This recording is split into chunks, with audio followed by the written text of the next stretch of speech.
kisah pilu para ojol-ojol, kisah pilu para ojek online. Sampai mengata-ngatain aplikatornya, bahkan sempat ada yang ngirim pengaduan laporan karena tidak adanya orderan seperti ini, ya, ataupun yang lain sebagainya. Ya, ada yang ngata-ngatain, bahkan ada yang tetangganya bingung, ya, ini suaminya dari pagi hingga tengah malam ngojol, tapi istrinya kok nggak bisa beli token. Nah, atau kontrakan nunggak, bahkan SPP anaknya sekolah nunggak uang pembayaran sekolah dan uang lainnya. Ya, beginikah nasib para ojol-ojol saat ini? Ya, dimana kebanggaan ojol-ojol di 10 tahun yang lalu, yang mana bisa jadikan sebagai sandaran hidup, tumpuan hidup, dan untuk mensejahterakan perekonomian. Apakah sekarang ojol-ojol sudah tidak sejahtera? Assalamualaikum warahmatullahi wabarakatuh. Selamat pagi, siang, sore, malam, kapanpun, dimanapun my friend, my bro, my sis, everyone, every time, everywhere you are, dimanapun anda berada. Kali ini kita coba lagi mengulik keluh kesah, kisah yang mungkin akan menjadi pembelajaran bagi kita, ya. Karena konten inilah konten realita kehidupan ojol, bukan konten untuk gacor, trik 30 trik dan lainnya, karena itu udah basi menurut gua, ya. Sebelum masa ojol ini sejahtera, sebelum stabil, gue belum bisa untuk membuatnya begitu-begitu, ya. Karena apa? Kita harus empati dengan ojol-ojol yang lain. Jangan pernah pamer, karena pamer inilah sumber biangnya kehancuran ojol. Asal lu tahu, ya. Pamer-pamer pendapatan itu mengakibatkan ojol hancur. Kenapa? Mungkin di kantor aplikator tahu pendapatan kita berapa, tapi mungkin pihak kantor atau aplikator mungkin tidak ngecek semua, karena ojolnya jutaan. Tapi yang si tukang pamer, si buzzer, si cepu, ya, dan lainnya dengan bangga men-spill pendapatan ojolnya 300, 500 ribu, itu yang mengakibatkan itu para ojol-ojol akhirnya apa? Nah, akhirnya pada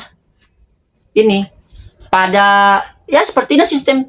Mungkin dipikirnya ojol sekarang pada rajin, pada ini, akhirnya kebijakan akhirnya poin 20 jadi 30, poin food 2 jadi 1,5, poin 150, apalagi tuh bonus ada nggak, bonus ditiadakan dan lain sebagainya. Nah, itu sekarang mencari 100-200 ya untuk para ojol susah, sangat susah. Nah, ini kita lihat, ya, para ojol-ojol yang mungkin sangat tragis hingga mengakibatkan ngomong seperti ini. Ini coba kalian lihat di keluh kesah Gojek driver namanya Nurhida, aplikator Gojek seperti ini. Belum apa kata Sam Firman, udah uninstall aja, ya. Kalau udah nggak mau kerja ojol, udah uninstall, atau perlu bikin permasalahan yang mungkin bisa dibikin buat putus mitra, atau ya hapus akun aja. Dan yang satu lagi dari Grab Bike Jabodetabek, Andre Lesmana. Bapak-bapak sampai kontrakan aneh pergi subuh pulang malam, tapi bininya nanya sepi, ya. Order beli token dia susah. Tuh ojol ngapain aja? Nah, ya dari pagi subuh sampai tengah malam istrinya susah beli token. Mungkin di rumah dia panas-panasan karena kipas angin nggak hidup, atau mungkin listriknya pas-pasan, nggak bisa masak pakai Magicom atau lainnya, atau airnya pompa sanyo mungkin dia hemat-hematin dan lain sebagainya. Seginikah tragisnya ojol sekarang, ya? Sampai-sampai rumah tangga istri aja nggak bisa beli token, man. No, lihat ya berita seperti ini. Dan ini yang paling tragis buat para ojol-ojol, ya, tentang anaknya yang nunggak pendidikan atau SPP. Ini kita lihat dari grup driver Gojek driver, ya. Nih. Namanya Wahyu Ibnu Abbas. 3 hari aneh ngojol, hidup di jalan, kagak pulang dengan harapan bisa kekumpul uang 700 ribu untuk bayar tunggakan SPP anak selama 7 bulan. Nyatanya sampai saat ini baru terkumpul uang 230 ribu. Kalau sampai hari Sabtu belum lunas bayar SPP, anak kena sanksi nggak boleh ikut ujian hari Seninnya. Semoga hari ini bisa terkumpul sisanya, walaupun terlihat mustahil, ya. Jadi dia 3 hari ngojol nggak pulang-pulang baru terkumpul 230. Itu yang disisihkan di luar makan, bensin dan lainnya. Mungkin udah ngirit-ngirit nih bapak ini. Targetnya 700 ribu baru terkumpul, nggak nyampe setengah. Kalau 3 hari itu mungkin setengah, nggak nyampe. Tapi mendengar keluh kesah si bapak ini, apa kata netizen? Nih, Nana Putra Pamungkas. Ikhtiar bang, usaha jangan nyerah. Saya juga pernah di posisi abang, nyari uang 900 ribu sehari. Motor nggak ada, kerja cuma ngojol. Cuma alhamdulillah lari sana lari sini ada aja kerjaan. Untungnya bisa bawa mobil. Walaupun nggak ada SIM, modal nekat sama ada aja yang saya kerjain. Dari Redi Saputra. Nah, skill mengemudi mobil itu sangat berguna di saat darurat. Itu kenapa kita harus perbanyak skill, jangan ngendali ojol aja. Benar. Jangan terfokus kerja untuk diojol-ojol aja. Eko Edi Bowo. Bismillah bang, semoga bisa dan pasti bisa. Selamat berjuang, Anda seorang ayah yang hebat. Roy Dewo, semangat om. Emang bocahnya kelas berapa? Iwan, anak sekolah apa? SMP apa SMA? Kok bayaran 7 bulan 700.000, berarti sebulan 100.000. Kalau kok sampai nggak bisa kebayar bang? Selama 1 bulan naik kemana aja? Nah ini si Iwan ini mungkin dia tidak tahu dengan kondisi orang. Ya kondisi ekonomi orang itu beda-beda bang. Jadi lu jangan nyamain, mungkin dia ada kebutuhan sehari-hari yang mepet, yang sangat mendesak. Ya, jadi tidak bisa untuk membayar pendidikan anaknya. Mungkin. Dari Widodo, semangat bang. Semoga dilancarkan usahanya mencari rezeki yang halal. Semoga membawa keberkahan bagi keluarga.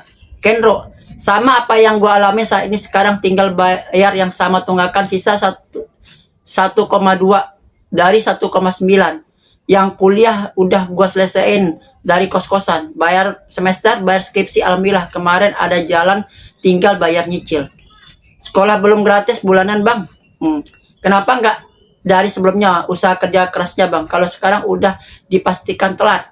Kecuali ada mukjizat, mudah-mudahan ada dermawan yang bisa membantu. Ada aja si malakama untuk lo ojolin ya. Ya banyak lah ya. Masalah tunggakan, cicilan, kontrakan nunggak, kadang-kadang nggak makan, bahkan ada yang kelaparan atau apa, itu ojol mengalami semuanya men. Jadi sekarang itu dunia ojol ini tidak ada dikatakan surga lagi.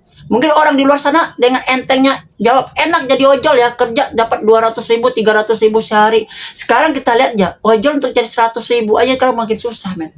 Ya berjam-jam, atau terpaksa ikut slot, atau terpaksa ikut program-program yang ongkosnya murah. Kalau tidak berjam-jam seharian pun tidak akan dapat. Jangan tuh di kota-kota kecil, kota-kota seperti Jakarta pun seperti itu. Ya, atau mereka ikut goreng instan, berjam-jam ngantri numpuk di stasiun demi jarak dekat 10.000. Ngantri 1 jam cuma ongkos 10.000, 10.400. Ya, ngantrinya bisa 1 jam, 1,5 jam, kecuali pagi nih. Tapi baliknya kan macet. Kalian balik lagi ke stasiun untuk mengajar penumpang, tapi itu di kendala pasti macet. Ya, di makan waktu dengan macet. Di 1 jam itu bisa cuma 1 penumpang, 2 penumpang dan lainnya. Di sekarang bagaimana my bro? Ya, kita akan fokus ke depannya. Kita akan nggak pernah tahu lagi apa yang terjadi di depan. 2 tahun lagi, 3 tahun lagi, 5 tahun lagi. Bagaimana dunia ojol ini. Maka sekarang kita ancang-ancang seperti Juple, Paung, Fikri, atau Bang Flak. Terutama Juple sama Bang Paung yang sudah pensiun total. Dan tidak lagi membahas ojol-ojolnya. Sekarang giliran kita. Apakah kita akan mengikuti mereka? Apakah kita akan pensiun? Atau untuk sampingan aja seperti di luar negeri? Ojol hanya sampingan. Karena begitulah ojol-ojol di luar negeri tidak pernah demo. Ya, karena itu hanya kerja sampingan. Beda sama kita yang jadi pekerjaan utama. Nah, prinsipnya satu lagi, kembali lagi seperti yang gue lakuin. Ojol suka jalanin, nggak suka, ayo kita tinggalin. Assalamualaikum warahmatullahi wabarakatuh. Salam satu aspal. Adios amigos and ciao.